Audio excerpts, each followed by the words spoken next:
continue in the letter of James. As I warned you guys last week in our introduction, James doesn't pull any punches. And the verse that we just read for our teaching text is not the one that you would inscribe on your pillow for your grandma, right? That's not the one that you have on the coffee cup that sin is born out of our own evil desires, right? It's not the gift that you give. But James, like a good coach, like a good friend, like a good mentor, is being honest with us. And today we're being confronted with that reality in the presence of sin. Now, like many of you guys, when the pandemic first broke out last year, we're pushed to Netflix and to binge watching and to watch a lot of things. And like many of you, I was entrapped in the snare of Tiger King. Now, if you've seen the documentary film footage, it is essentially a dumpster fire that you watch for several episodes of just insane people doing insane things with insane personalities, right? And as you're watching the show, strange thoughts come into your mind, such as like, it would be kind of cool to have a tiger, right? This is kind of thought crosses your mind. You see them playing together, you see them like dressing them in outfits and stuff like that, and you think, that seems pretty cool, you know? And as the show goes on, it's like they get more and more comfortable with the tigers and hanging out with them, and they're like, wow, how cool would that be? And spoiler alert, an episode comes where a person's arm is ripped off by a tiger during feeding time. And you are suddenly awakened to the reality of, oh yeah, it's still a freaking tiger, you know? Like, as cute as it might look, as cuddly as it might seem, as friendly as it might be at times, it's still a tiger at the end of the day, right? And it still has the ability to rip off limbs if it feels like it. And this is kind of the heart posture that we have, is there are things in life that are easy to snuggle up to, that we can forget their actual impact or danger to us, but they actually have the power to rip us apart. And this is how we introduce this conversation around sin. Now, when it comes to the conversation around sin, this is a topic that we're not comfortable talking about. Even saying the word sin seems to be like some sort of offense. I'm already offending or stepping on some toes. But this is the language that we've used to describe the brokenness and fallenness of our world. And as we journey further into a post-Christian culture, this word has been flagged as repressive, bigoted, and purely religious. There is no place for sin in our discourse. And though its efforts to remove sin from the larger conversation was very successful, the presence and reality of sin permeates our experience. Basically said, though we stop talking about it, doesn't mean it's gone anywhere. Though sin is something uncomfortable for us to talk about, doesn't mean it has left. Each of us knows at a deep level that something is sincerely broken. As we survey our world, it is clear to see that though education and progress endeavor to build a better world, a more potent force continues to persevere against it. And this is what the biblical authors call sin. Now, there's a spectrum to conversations around sin. And for a lot of us, there's a lot of baggage for these areas, right? On one end of the pendulum swing are the crazy street preachers with their signs and their megaphones and shouting at people as they're driving by in their cars. And those people present a dishonest and a distorted message they claim to be from the scriptures. So we have those people on one end. On the other end are the people who can't hear it, can't talk about it, won't have a conversation around it, right? There's on one end shouting, and on the other end silence, even in the churches. That churches even now are going back through and changing old hymns to, instead of Amazing Grace, to say that saved a wretch like me, to save a soul like me, because wretch was too offensive for the people's ears. And so we have these different pendulum swings even within the Christian tribe. But for us to fully understand the heart and the story of God, we must first understand sin. I love what Fleming Rutledge says. She's a famous theologian. She says this: "It is only by endeavoring to look sin straight in the face that we are able to understand grace." So let's talk about sin. The sin in the word in the Greek is hamartia, which essentially means to fail or to miss.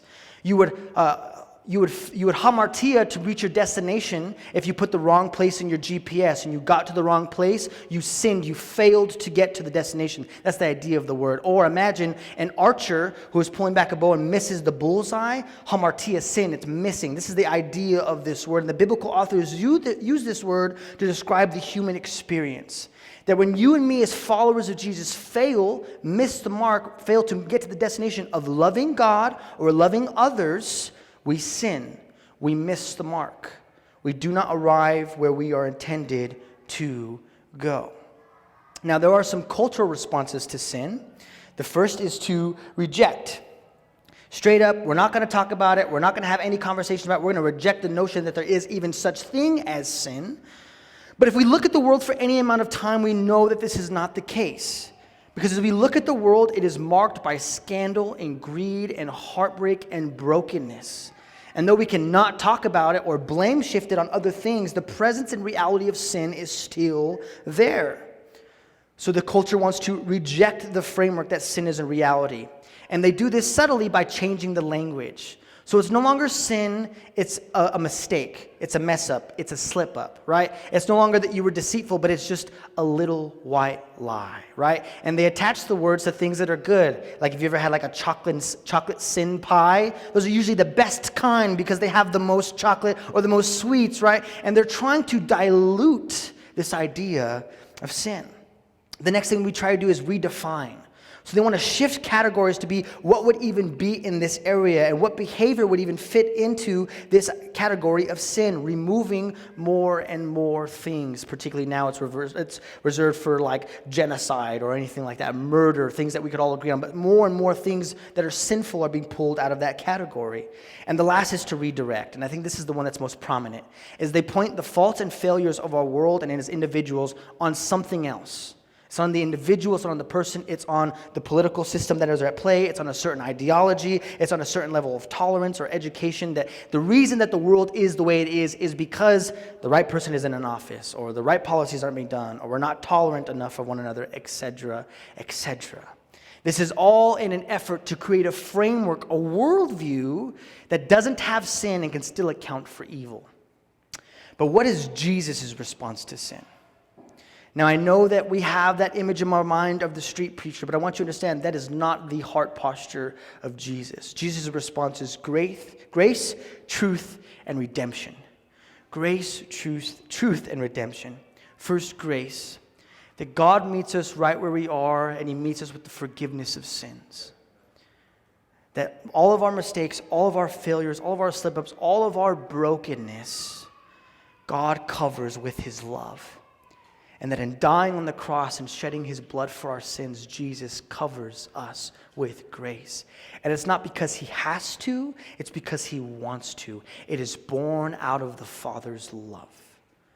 He first meets sin with grace, even when the first sin takes place in the garden.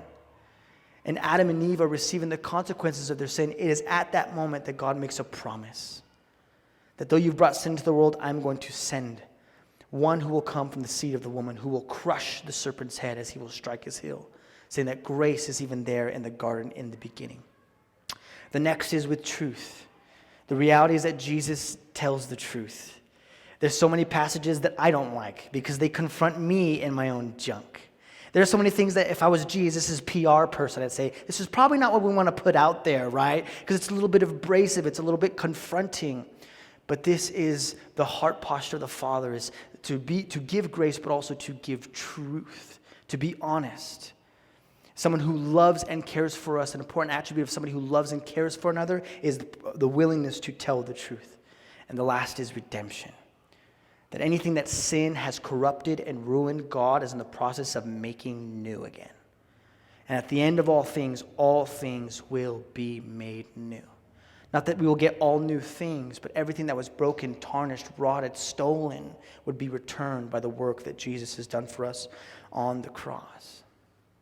Now, James takes the similar heart posture of Jesus and not pulling punches. Look how he begins our passage. He says this, when tempted, no one should say, God is tempting me, for God cannot be tempted by evil, nor does He tempt anyone.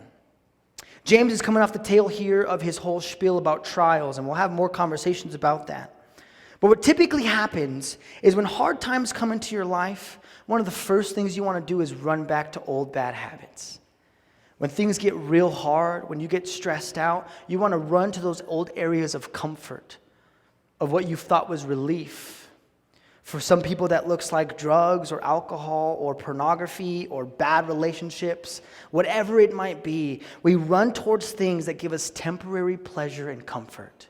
And this is what James is warning these believers, is that when hard times come, believe temptations will come too. As Jesus is out in the wilderness, it is there after fasting and during the wilderness that the enemy comes to tempt him. Because trials can beat us down and weigh us down and make us more vulnerable. And it's at that moment the enemy loves to bring in temptation. And so we need to be mindful that this is a reality in our hearts and not run towards those things again, but see sin and temptation for what it is. But what we really want to do in those moments is look for someone to blame. It's somebody else's fault that this is happening to me, that I'm being tempted by this, that sin is knocking at my door. And often we look to blame God. When things are going great, right, we have no beef with him. When our family's good, when everything's great, when the career's great, it's perfect, it's awesome, it's great. God, you're doing your thing, I'm doing mine, we're all peachy keen. But when things go bad or temptation comes our way, we're easy to throw God under the bus. And be like, well, what are you even doing up there? Are you too busy with Syria to worry about me? Right? Instantly, God is on the blocks with us. He's already there. But James makes it clear here that he tempts no one. And he is not responsible for tempting. Why? Because he cannot be tempted by evil, nor does he tempt anyone. When you are being tempted by sin, it is not God dangling the donut before your face to see, let's see if they'll be faithful or not. That's not the paradigm of the scriptures at all. Temptation comes from a source of evil. I love what one commentator said about God's nature here in this passage. He says, God is untouched by evil. And it's very important that we understand this characteristic of God, is he is holy, untouched by evil. God is not like mere men. He is holy and he is good in his nature, meaning he does not tempt anyone, nor is he tempted. He is not like us human beings. He is God, holy, untouched by evil. But this begs the question, if it's not from God, where do these temptations come from? And here is the biblical paradigm for where temptations come from. The biblical authors say in 3 areas, it's the world, the flesh, and the devil. The world, the flesh, and the devil. This is the paradigm, if you would, the axis of evil in the scriptures, right? This is how the scriptures lay out for us where temptation comes from. First is the world. And this is the 6 systems and structures of sinful humanity, that, right? The culture, the air we breathe, the cultures we live in, the places we are, whatever is acceptable, whatever is allowed, right? It is the culmination of a sinful culture or society that manifests in systems, ideologies, and practices, right? This is the idea, the biblical author's idea of the world. It's not physical, tangible creation, but is this culmination of sinful culture or society. The next is the devil, right, who is the adversary who opposes the work and the people of God. That we actually do have an enemy. And I know that sounds like very, for modern thinkers, that sounds like a very archaic thing to think, that there's an enemy who's working against us. But this is the framework of the biblical authors. And not just that it's he who works alone, but he has a team of other beings who work alongside with him to thwart the work of God's people and the work that God is doing in the world. But the one I really want to focus on today is this idea of the flesh. Now, this is a biblical phrase this is a phrase that the authors use to describe the sinful nature of a person. So there's 2 ways that flesh is used in the scriptures. The first is to talk about the body, your actual skin and bones, and then the other one is to talk about this broken human nature that is within every single one of us. New Testament scholar Timothy George says this: flesh refers to fallen human nature, the center of human pride and self-willing. Flesh is the arena of indulgence and self-assertion, the locale in which ultimate sin reveals itself to be the false assumption of receiving life, not as a gift of the Creator, but procuring it by one's own power, of living from oneself rather than from God. The flesh is the nature that is about us that is deeply broken. James goes on to say, verse 14, but each person is tempted, when they are dragged away by their own evil desire and enticed. Then after sin has conceived, after desire is conceived, it gives birth to sin. And sin, when it is full grown, gives birth to death. What happens if you allow, those kids are getting wild. What happens when you allow your desire to drive, right? There's a famous Selena Gomez song, right? The heart wants what it wants, you know? And this is the mantra of our culture, to let our desires, to let what we feel drive our life. But we know this not to be good at a fundamental level. As a father, not allowing my son to do whatever it is that he wants, whatever is coming to his heart, is part of what makes me a good dad. If my son wants to get a fork and stick it in the outlet, that may be a desire that he has, but as a good dad, what do I say? I smack the fork out of his hand, I give him the danger and caution of sticking metal things into electrical sockets, right? Though that is a desire that we have, it's not a good one. It is a desire within me to eat green chili cheeseburgers every day of my life. But is that a good thing for me? Yeah, amen, right? But is that a good thing for me? Absolutely not.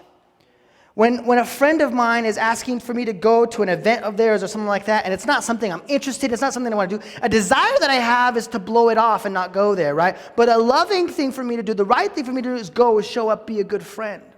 When my wife wants to sit down and watch a romantic comedy, every desire in my being wants to do nothing but that, right? I'm like, Godzilla, King Kong, something else, you know?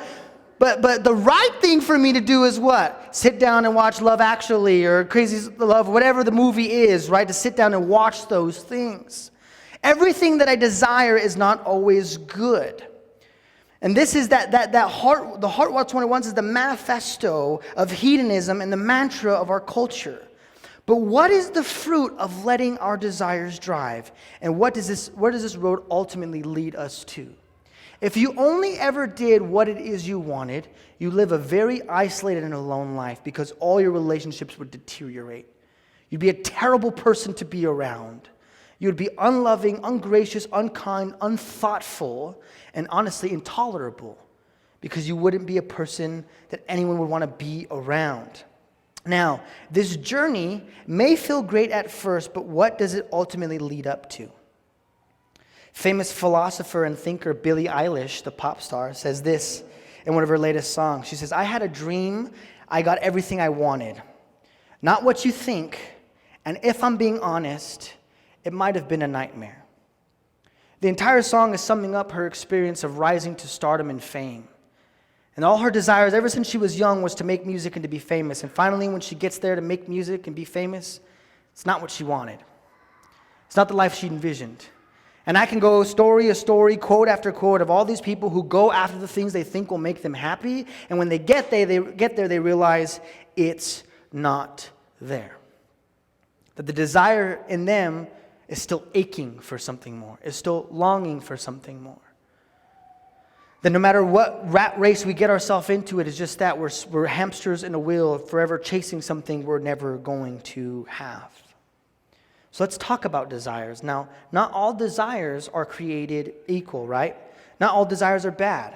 They're a God-given desire. God himself has desires, right? There's desires that are good, desires for love and community and joy and happiness. But it's when these desires get disordered that we have problems, right? There's nothing wrong to have a desire for a spouse.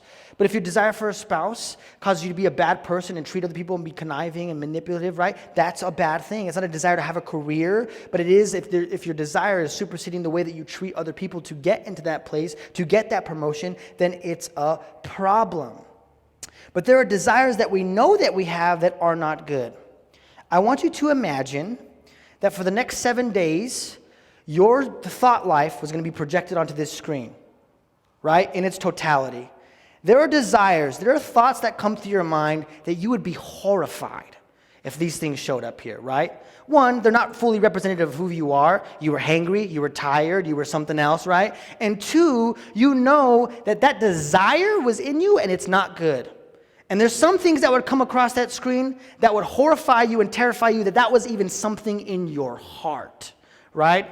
There's a new movie coming out with Tom Holland. I don't know if it's going to be good or not, right? Where all of his thoughts are being heard out loud, right? And if you think about that being a reality, for some of us that would be terrifying, right? Because the desires that are in us would come out. And they'd hear that annoying coworker who's always coming and bothering you, and out loud would be heard, oh, I just want to push her down or something, something crazy like that. And it'd be, my gosh, And though you were tired or you were in the middle of something or a little cranky, right? That desire is in you, Those things are, those kind of primal instincts are kind of in you. And when you're made aware of them, it's a scary thing. And so we know that not all the desires are in us are good. And so if the mantra of our culture is the heart wants what it wants, what happens when the heart is deceitful and wicked above all things that Jeremiah says? What happens when I'm all jacked up inside? That's great if I just want gumdrops and rainbows, but what if I have wickedness in me? Then what happens when I get what I want? It's at the expense of others. It's even at the expense sometimes of myself. There are two ideas that James draws on here about desire. The first, he says, is that we are dragged away. That we are literally I want you to imagine kidnapped. The bag's over your head, they throw you in a van, you're dragged away, kicking and screaming. And this is what can happen when we allow our desires to drive for way too long. What began as just dabbling in or just enjoying something ends up becoming a lifestyle, ends up becoming an addiction because we allow our desires to drive too long. In recent culture, and Christian culture specifically, the Christian church has been marked by scandal as of late. Prominent Christian leaders falling and things coming out about their lives that are just heartbreaking, gut-wrenching. And when you read those things, one of the first things in your mind says, how does that even happen? Well, they don't just wake up one day and realize they want to blow up their life, I'll tell you that. It begins slowly and surely, moment by moment, decision by decision, and one day they're dragged away by their desire. It seemed innocent enough, it seemed simple enough, and then before, as time went on, suddenly they have no control anymore. And they're not in control of the desire is in control of them, dragging them whichever which way it wants to go. The second key idea is that of bait being set for a trap. He says the word enticed here, and has this idea of a fisherman setting out bait for a fish. The whole point of that is you want to draw it in, entice it, so when it gets there, you catch it, you snag it. This same idea is reflected in Proverbs 7, as the author of Proverbs here is trying to warn their son about the reality of sexual sin, and saying this. He gives this image of this woman who's a prostitute, like a lady of the night, who's trying to entice the son, and it says this: all at once he followed her, like an ox going to the slaughter, like a deer stepping into a noose, till an arrow pierces his liver, like a bird darting into a snare, little knowing it will cost him his life. And that's the way that it works, right? It's that imagery of an animal stepping in, not knowing, and suddenly, like that, it's gone. It seemed fine, it seemed good, it seemed all right at the time, but suddenly, before you know it, it cost him their life. When our disordered desires lead our lives, it leads to disordered lives. And the reality about sin is that it's subtle and that it's deceptive.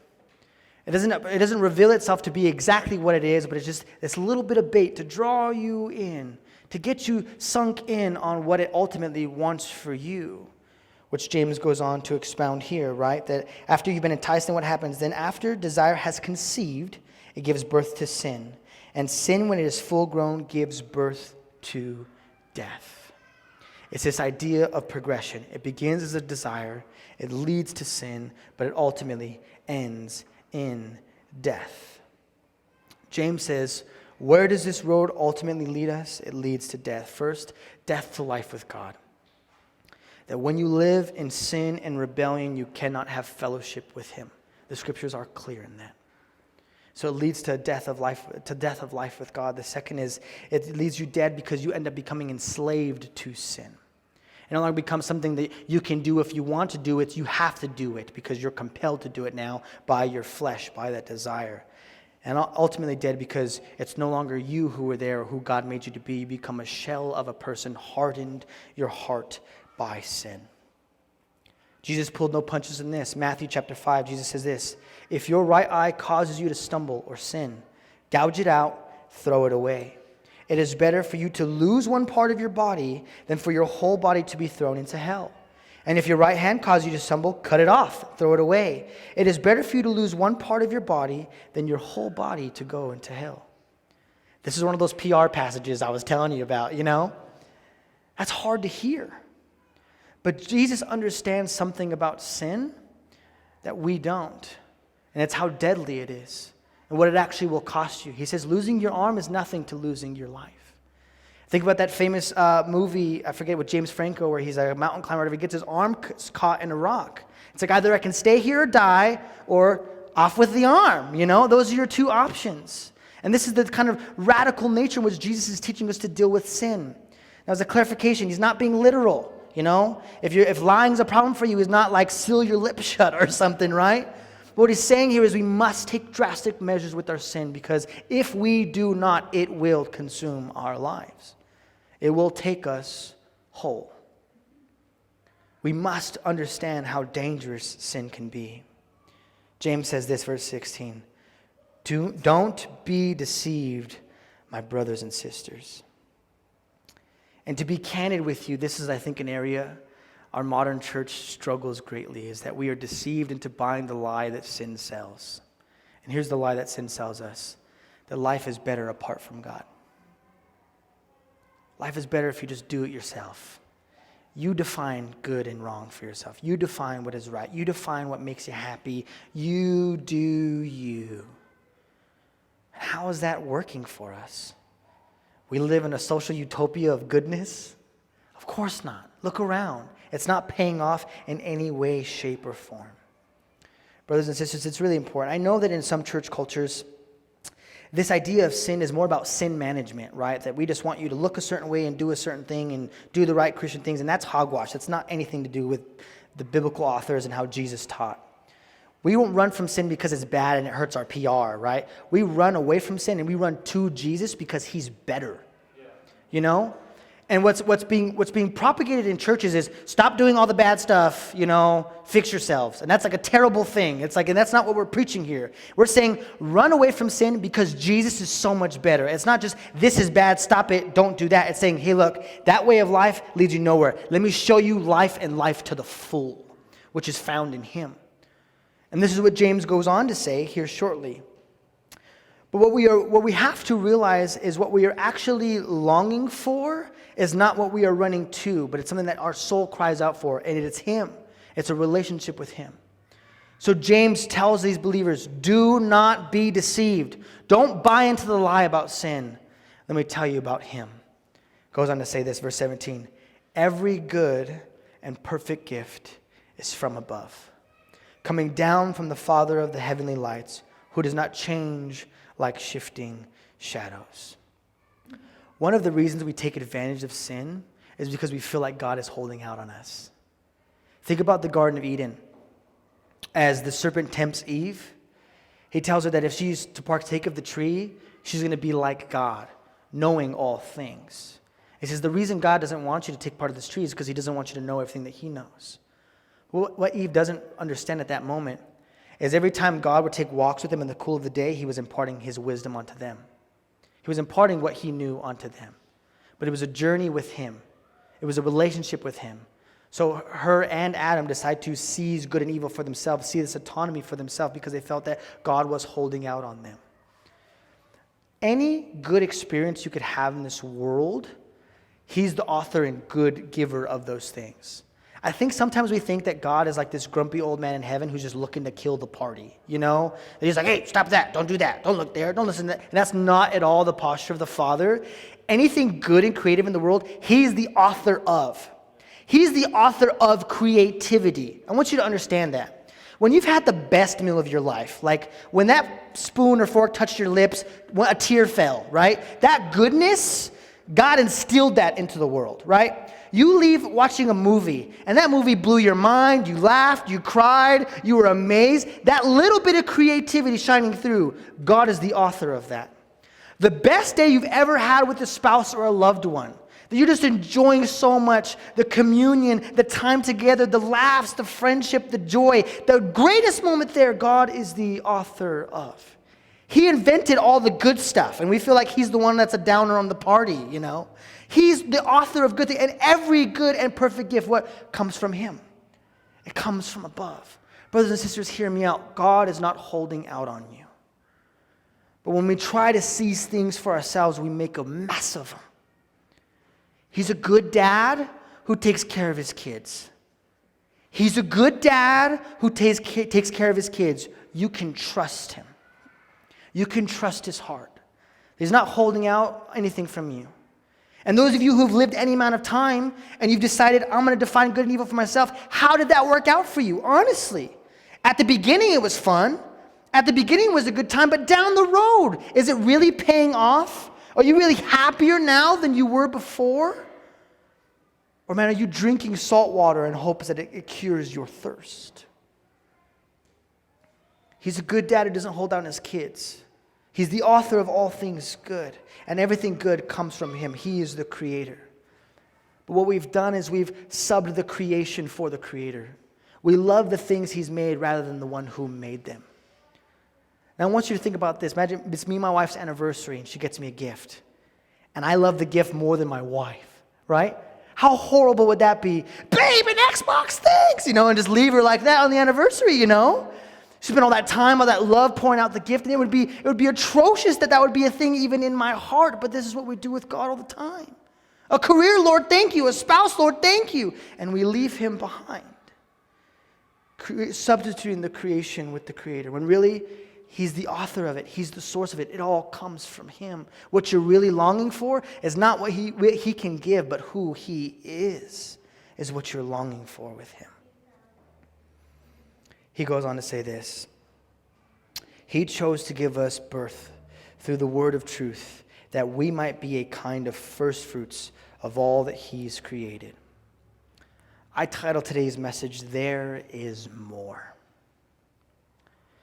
I believe that oftentimes what leads us towards sin is a scarcity mindset, that there's only a limited amount of resources, a limited amount of time. I only have this life, this moment, right here, right now, so I'm going to seize it for myself, rooted in selfishness and pride. But in God, there is more. He's generous and he's good. Doesn't it blow your mind that you can have the kind of thoughts you have? You can have the kind of heart that you have. You can act the way that you do at times, and still he loves you. I want you to really think about that. That you could not talk to him for weeks, months, years, play games, pretend, all this stuff, but the moment you decide you want to come back, who's there with open arms? It's the Father. That even right now, with arms lifted, singing praise songs, you could be having sin harboring in your heart. And his one desire is to extend grace to you, to wash you of your sins and give you life and life to the full. That's who he is. In God, there is more. James says here that what he did, even though these are the realities of our hearts, we have evil desires within us and ultimately they lead to death. What God chose to do is he chose to give us birth through the word of truth, which is the message of his son Jesus. That we would be a kind of first fruits of all that he's created, meaning that we would be the preeminent, the first in all this new creation he's creating is his people, renewed and redeemed. So not only is there just forgiveness of your sins, but there's this promise of life and new life. The real gift that Jesus gives us is not the freedom to do whatever we want, but the freedom not to do whatever it is we want. Because we know that what we want all the time isn't what is good. And he gives us the freedom to live into lives that won't destroy us, but ultimately will lead to fruitfulness. Jesus said this in John 8. To the Jews who had believed in him, Jesus said, if you hold to my teaching, you are really my disciples. Then you will know the truth. And what? The truth will set you free. I'm going to ask the worship team to come up as we kind of get ready to close it down now. And I want us just to be honest. What we can do in churches is we could put on the nice clothes, we could do our hair real good, and we could pretend that this message was for somebody else, Like, can you believe he was talking about sin today? It wasn't me, that's for sure. Linda's having a hard time this week, I'll tell you what, We like to think that this isn't about us. And what we like to do in churches is come and pretend.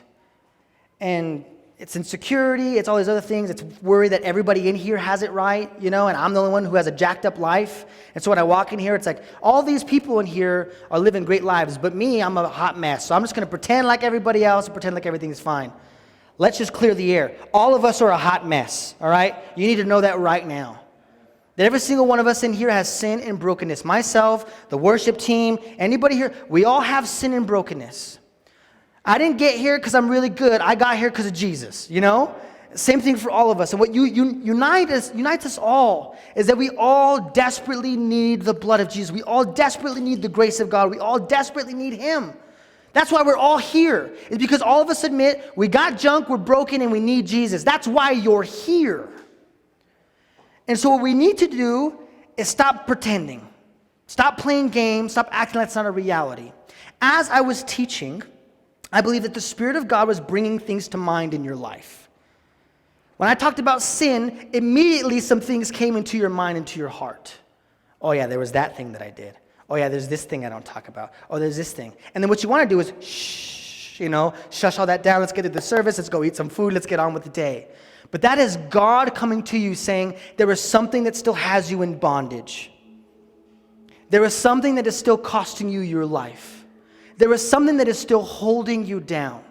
And as a loving Father, and what the Spirit does is He brings conviction, which sounds like a nasty, awful word, but it's actually a sign of grace. If you were sick, you would want a doctor to tell you what was going on, to give you a proper diagnosis, and this is what conviction is. It is the proper diagnosis of the state of the soul. And the Spirit of God is speaking to you saying, here, right here. Now, what the church has done in the past, honestly, is brought judgment and guilt and shame, and that's horrible. But when we gather, and in this church, you come as you are, broken, fallen apart in pieces, because that's how He found us, and that's how we all are.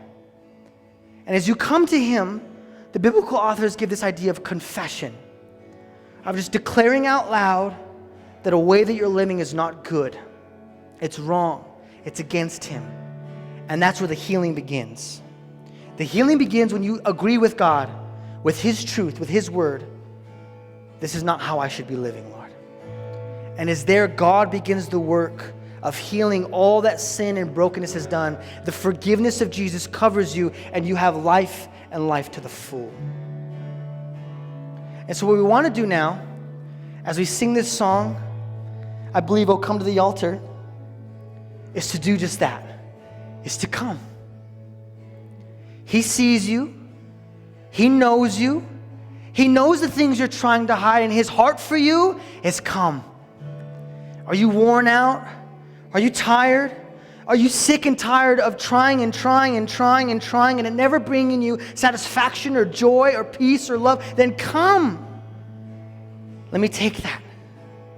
Let me set you free from the burden of sin and shame. And we want to do that now as we worship. So I'm going to ask you to stand as we worship. And we're going to just lift our hands right now, and we're just going to ask for forgiveness for all the areas in our life. Thank you, Zion City family, for joining with us watching online. We are so happy that you were able to. Make sure to send that link to all your friends, family, and loved ones, someone that you think would love to hear this message. We do believe that God is speaking to the city through this sermon. And we'll see you next time.